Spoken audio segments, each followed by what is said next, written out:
Builders, tudo bem?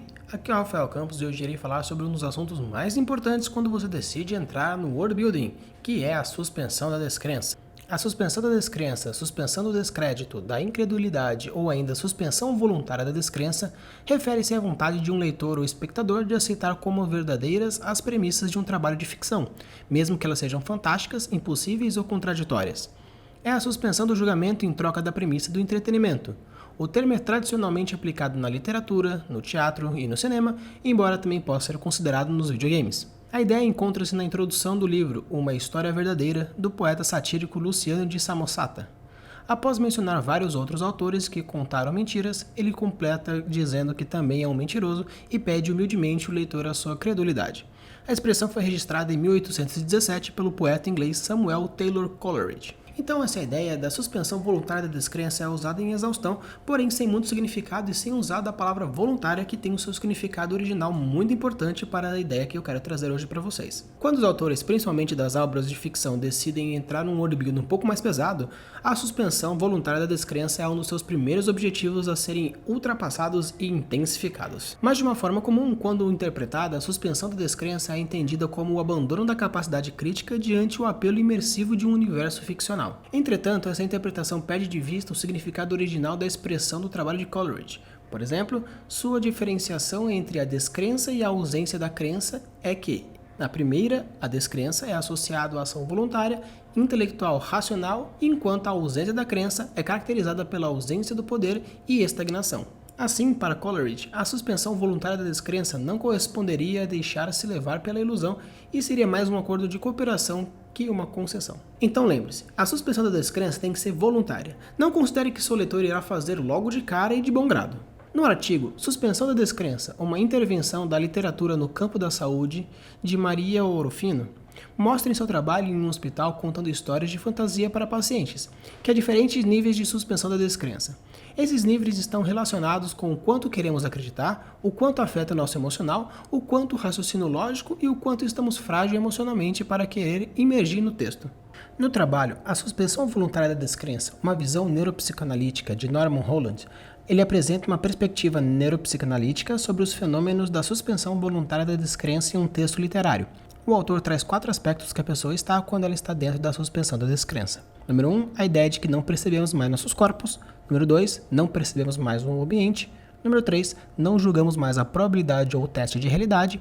E número 4, respondemos emocionalmente à ficção como se ela fosse real. O autor observa que o córtex pré-frontal permite que as pessoas concebam coisas do ambiente. Elas decidem usar as coisas inventadas por meio das emoções. As pessoas tentam decidir sobre as ações de que somos capazes com as emoções que vêm dessa parte do cérebro, e essa característica é compartilhada com os outros mamíferos. Uma história bem desenvolvida funciona como um gatilho emocional que convida o espectador para um jogo que a suspensão da descrença não é apenas um acordo consensual, mas uma narrativa na qual o consumidor também é coautor e ator, experimentando o mundo mágico como se fosse seu próprio e ansiando por mais devaneios que conectem a esse objetivo de desejo. Assim, quanto mais forte a reação exercida por essa experimentação, mais verdadeiros serão os sentimentos desse consumidor. Agora que já temos uma ideia de como funciona a suspensão da descrença dentro do seu cérebro, eu vou trazer 4 técnicas que são bem legais para fortalecer a suspensão da descrença e a bolha de imersão do seu leitor. Número 1. Consciência narrativa. Obviamente, quando falamos de uma história bem contada, estamos falando de uma coerência narrativa. Não importa qual seja o seu estilo e qual o gênero você esteja escrevendo, uma história bem contada é sempre essencial. Porém, quando tratamos da suspensão da descrença, a coerência narrativa se torna cada vez mais importante, pois, se o seu leitor já precisa utilizar a região lógica do cérebro para entender a sua história, quando for chegar no fantástico, ele não conseguirá abstrair. Número 2. Estabelecer limites. Como diz no artigo de Maria Orofino, existem diversos níveis de suspensão da descrença, que podem ser alterados dependendo do estado emocional da pessoa. Portanto, estabelecer limites para o fantástico é muito importante. Mas como eu faço isso? Saber definir bem o gênero e subgênero que você está escrevendo e principalmente o público-alvo, pois cada gênero tem a sua convenção e a faixa etária também. Número 3. Construir uma base lógica. Quando falo de lógica, preciso colocar a distinção dos 2 tipos de lógica que podem ser abordados, a lógica real e a lógica estabelecida.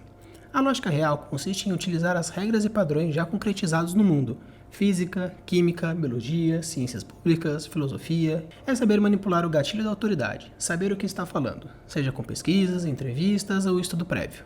Já a lógica estabelecida é utilizar da lógica real, mas tendo como base as regras do seu mundo.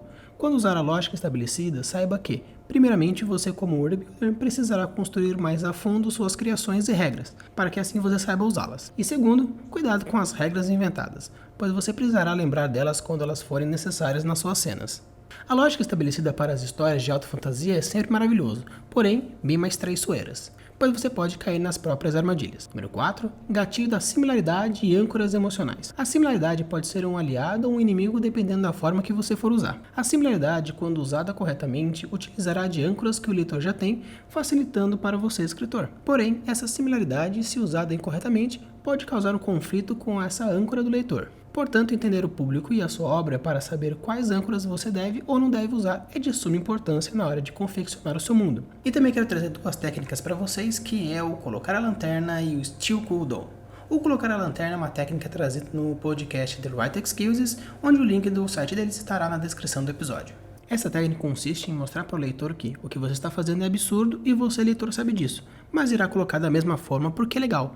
Quando você faz isso, está dizendo para o leitor: eu sei que é absurdo, mas eu vou pôr da mesma forma, porque o que eu posso fazer? O personagem vai fazer de qualquer forma.